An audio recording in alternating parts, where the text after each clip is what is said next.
Top 10 marketing strategy guaranteed to grow any business or services. Number one is your offer.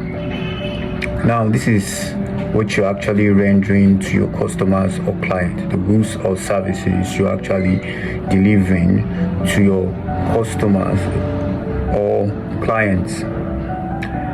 This is now wetin you dey do, where you dey give your customer or your client.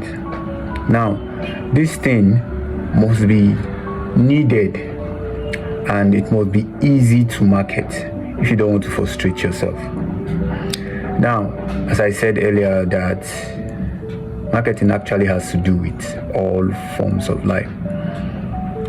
A doctor who is actually done with school, done with med school, and is still broke is because of wrong marketing. This argument has been going on for a while now, that is it better to first have your offer, that's your goods and services, then go out to look for customers, or is it rather you wait, go out to see what your customer wants, and then you get an offer? I think it's better to wait and see what your customers want, then you go and get an offer. Forget this thing they talk about talent or your weaknesses. This is just because of this is what you've been used to. That's why you feel they are your strength. It's not like if you get to see other things, you won't actually see that you can be good at something else. I think it's better to go survey, understand people around you, your reach, and then you get an offer that's suiting to these customers or clients available to you, because that is for them you're actually doing these things for. And then you are able to craft out a skill, or you're going to get a goods to actually render to these clients or customers for them. Then you get to have them. You don't look for customers because you are giving something they need, and then you're not frustrated and you're making your money because you'll be giving someone what they need and you get your money in return. I think it's better. I think that's actually necessary to actually know your customers and clients and know what they want, and then go ahead and get it for them. That's the best way to approach business or services. Parents, or before you actually go into school, university, in Nigeria over here, parents, I think, have more hand in convincing their children in what to study in school. I think it's better for parents to check what the community actually need while advising their children in what to take in school or what to offer in school, because it will help them while they come outside not to be frustrated, because they just diving into what people need, and then they get patronage from people who already are lacking these things. Not just going to do courses because of they are looking for the one that looks high or I don't know. Now at number 2, it's goals. Now you should have a particular goal or strategy or way that you're going to follow your marketing. You are not just going to just keep giving guesswork. You're supposed to have a particular goal, a particular way of strategy you're actually following to actually grow your business, or for that business to last. If that business is going to have a head, you're supposed to have a written form of what you are going to do in growing that business. Now, best way to approach your goals is always see yourself as the customer. Try to see yourself as if you were your customer. What will it take you to get your product you're selling? What will you do to, what will they have to do for you to actually get this product? If you look at yourself as a customer, you will know how to treat your customer better. You will know that, okay, this is what it will take for someone to convince me to actually buy what I'm selling. And then you see yourself actually doing very well and knowing how to treat your customer right, even for them to come back again. Now, number 3 is the most important: target market.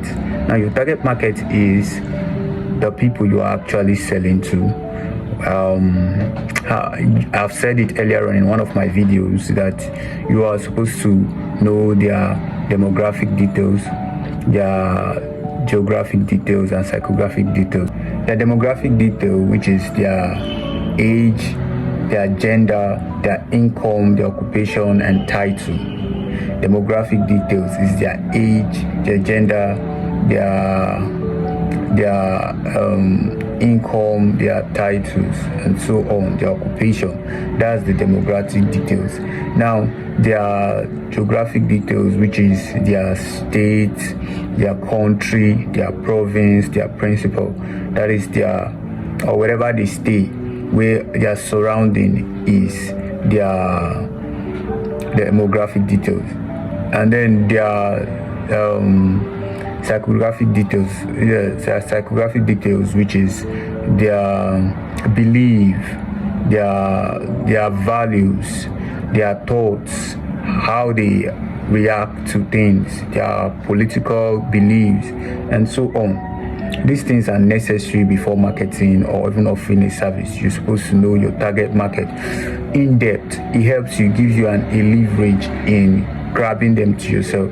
It helps you that you understand them and you know exactly what to say or what to do to get their attention and to actually sell your business or service. Number 4 is their miracles and miseries.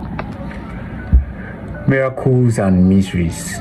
Now, you need to understand your customers very well to understand their miseries. Their miseries are their pain, their frustration, their fears, and whatever is what is stopping them from getting to where they want to be. You need to understand where your customers are right now and where they want to be. That is taking them from miseries into their miracle. Their miracle is delivering them from these miseries they are facing in business or services. Now, you need to understand the business, how it could help them get to their miracles. Now, it's very important in marketing. There is a saying that says that if you explain a problem very well to a person who has a problem, the person tends to believe that you have the answer also to the problem. Customers don't actually buy from you or patronize you because they get what you are saying or they understand you. They buy from you when they feel understood. So you need to get them to that point where they feel that you understand them, that you are close to you understand what they're actually going through, and are showing them to get them off from it. Number 5 is your present and active. That's present and active, meaning you have to be consistent, you have to be present, your activities in making sure that what you've written, your goals, come to actualization. You don't just get to write down goals and set out plans and then not do it. At this point, you need to understand what to do to actually gain the attention of your customers. Now, you have to know whether you are going to use social media, AI, to actually attract your customers to your business. Now, you need to know the social media platform which is best for your customers, considering what you're doing and the age group. And that's why you need to understand your target market, so that you don't get to waste money on ads and not get any return. Problem is, if your ad is given to wasted on people who are not your target market, they tend to leave it. Have you come across an ad and then you look at it as dumb or not necessary? It's because if you're not the right target market, and so many people make this mistake while doing ads because they don't channel it to a particular target market, and that money is being wasted on ad without conversion into customers. So if you understand your target market, your presence and activity matters a lot, where you actually put in the work and then you go ahead and look for your target market at the right place, using the right platform and using the right ad, sending it to the right audience, and then you get your customers to personalize you, which is your goal. And number 6 is your content type. Now, if you have known the social media platform which is right, and then you need to